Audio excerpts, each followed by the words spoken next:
Happy Sunday, ladies and gentlemen. Happy Thanksgiving to all my Canadian people.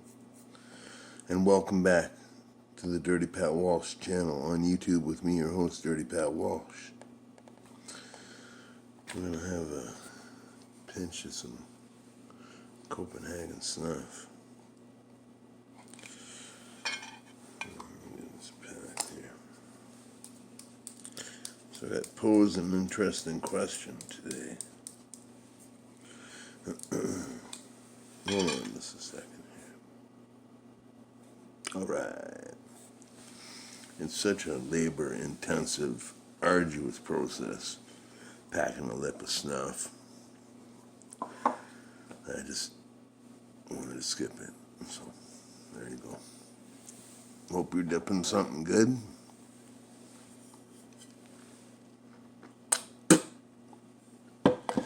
Copenhagen snuff is pretty good in my books, that's for sure. But, whatever. Who cares about all that? I got asked a question by Hillary Thompson about what was my first band all about? How did it go? My first band as a teenager. Well, I'll tell you. The very first band I was in doesn't really count. We were like a speed metal band called Mind Rage, and I sang, and there was a guitar player and a bassist, and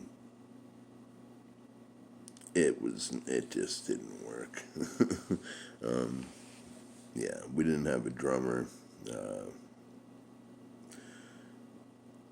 It didn't work. It lasted 2 weeks. But the first band I got in, where we considered ourselves a band and, hung out like a band and did band stuff together, I was about 15, and I had just met my old friend Chris Brown, and from the minute we met, we basically started talking about starting a band, because that's what kids in high school do when they're crazy into music, right? Chris played guitar, or thought he could play guitar. He was a pretty lousy guitar player, and he still is.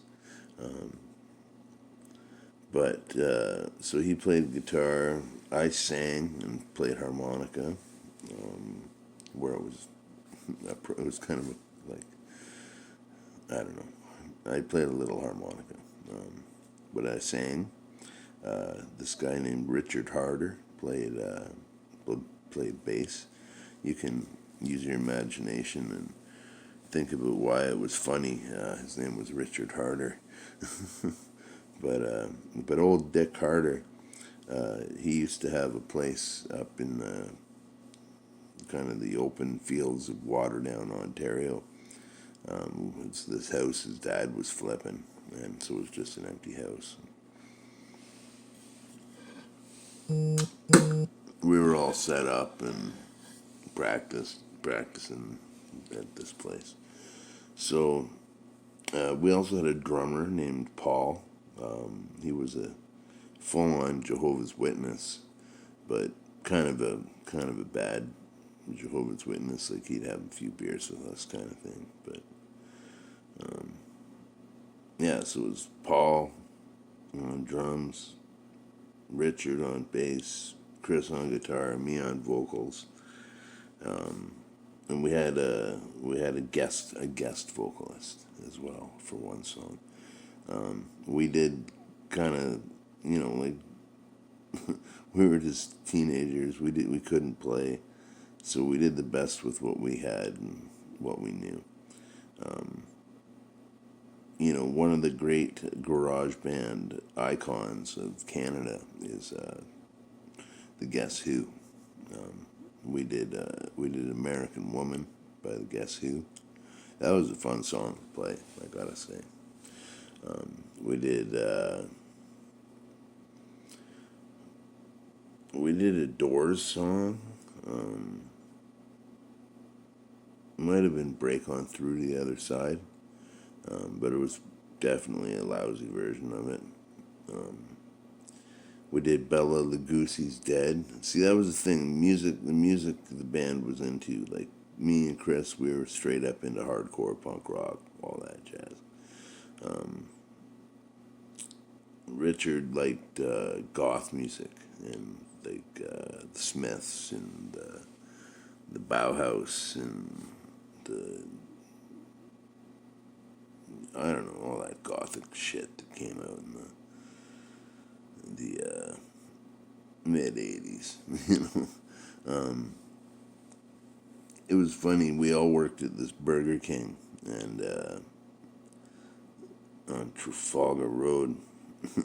And Richard would be going into work every day with his jacket he was really into the Smiths, and he'd be going into work every day at the Burger King with a big "Meat is Murder" blazoned on his jacket. He wore this big old trench coat. It was funny. He got in trouble for that. But yeah, so we played like "I'm Not Your Stepping Stone" by the Monkees, but we played it kind of like how Minor Threat plays it. The music. Sorry, I was talking about the music we were all into. So me and Chris were into punk rock. Richard was into like the goth, like Batcave kind of scene,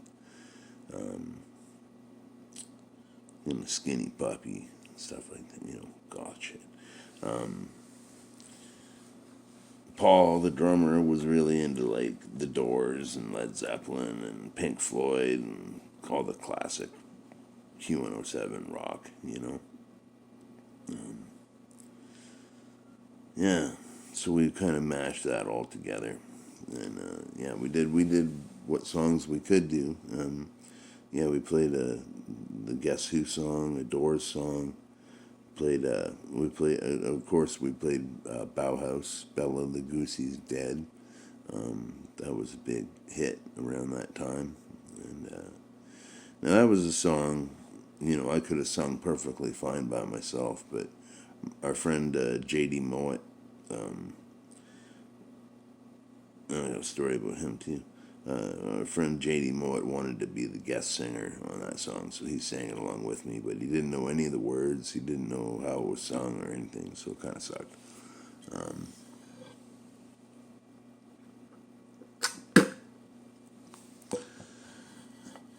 And yeah, we would jam in this place. Was it what? No, it was in Milton.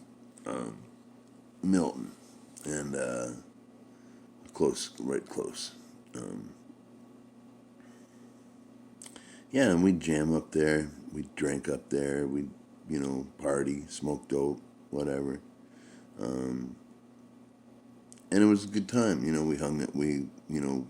Paul went to a different school, but me, Richard, and Chris would all hang out, and we made band stickers and shit like that. We almost had one gig playing the school talent show, but for some reason we didn't get on it. I don't even remember why. But yeah, after a few months of doing Cartoon Blotter and just singing and playing and having fun out in this empty house in Milton, that's what we did. That was my first band, and we called the band.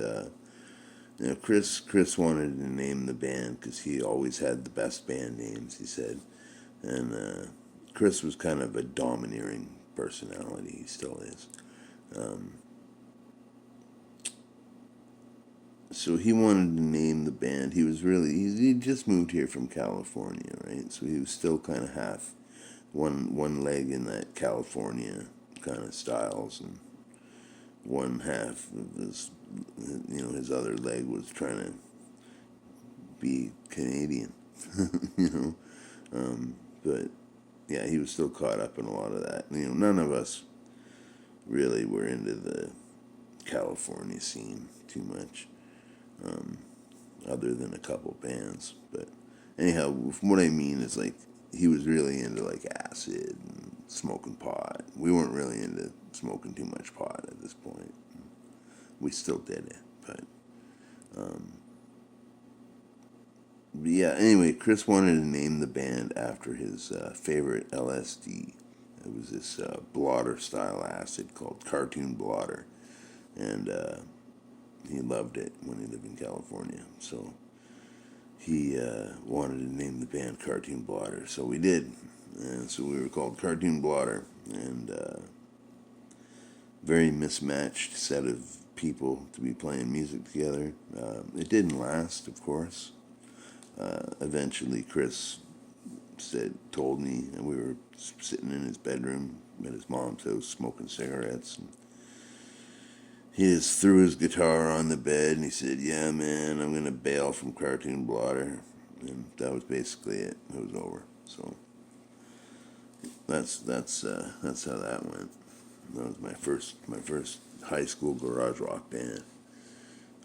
It was fun. Until recently, I think I still had a cassette of us practicing that we actually made copies of and gave to our friends. But I recently threw out hundreds and hundreds of cassettes that I had, and I think it was in there. So it was pretty shoddy. My little shoebox tape player probably wouldn't play it. So whatever, it is what it is. I have the memories. That's all that matters. The music wasn't good enough to remember, really. But yeah, J.D. Mowat, man, this guy who hung out with us and sang Bela Lugosi's Dead and all that jank. He, he was like he was a couple years older than us. He had a car. He had his dad's car. He loved driving us around, being part of something, right? So that's all any of us wanted to be, was to be part of something in high school. So anyhow,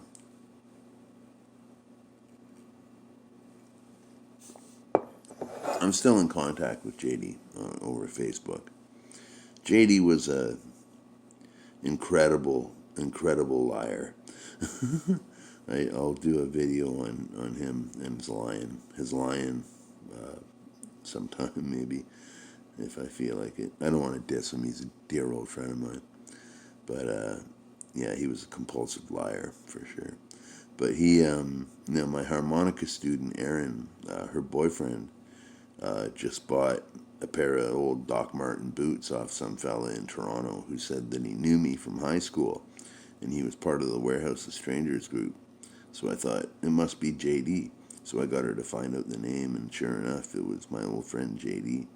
So he just sold my harmonica student's boyfriend a pair of boots. Small world. It was pretty funny. I told her a few stories of him back in high school, and she thought that was pretty funny.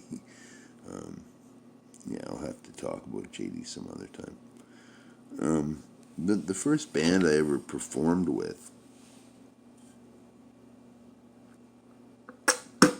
would be before I moved to Peterborough.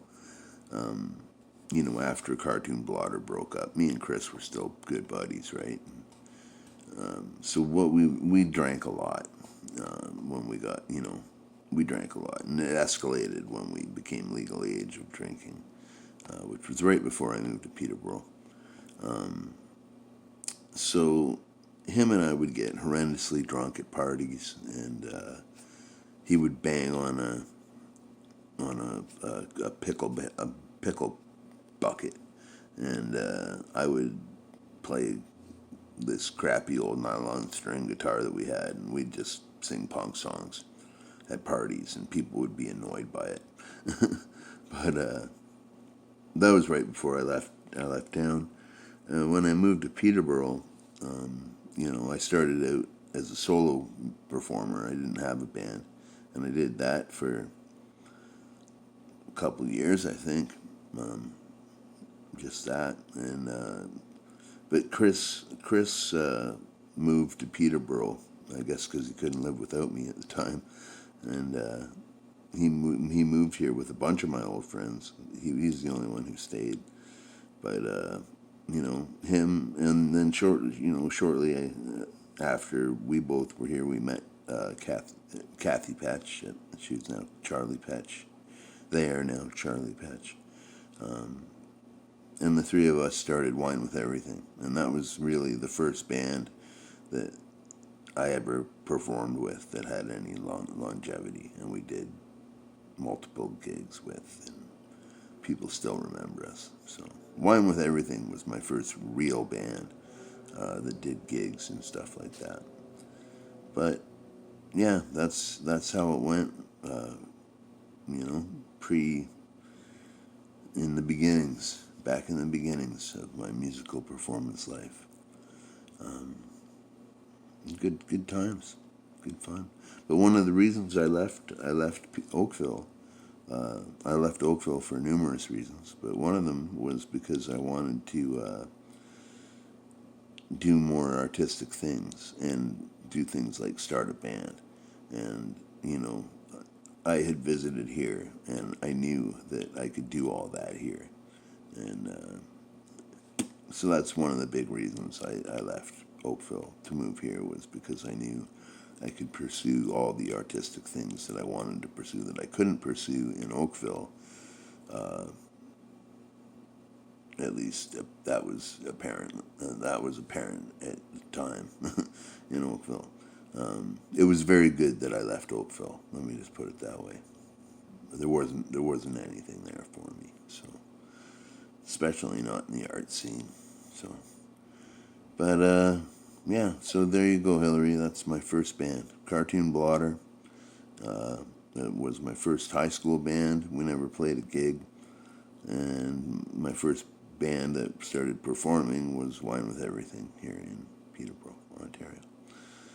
So I hope you're all having a really great Sunday, a really nice Thanksgiving if you're here in Canada. I'm just doing this vlog before I go visit my children and my ex-wife for Thanksgiving supper up at my ex-wife's house, which I haven't sat down with my ex-wife and children for Thanksgiving. I can't remember the last time that happened, so I'm kind of nervous and I'm kind of excited. I'm always excited to see my children. Yeah, so I'll be doing that, having Thanksgiving for the, for years. Come Thanksgiving or come Christmas, I would always put a picture of this up on Facebook and say, about to throw the bird in the oven, because this is what I ate for years. I still eat this all the time, but this was pretty much all I ate for a little while.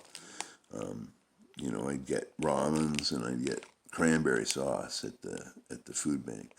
And I tell you, if you mix a little cranberry sauce into a chicken ramen, it actually does taste like Thanksgiving.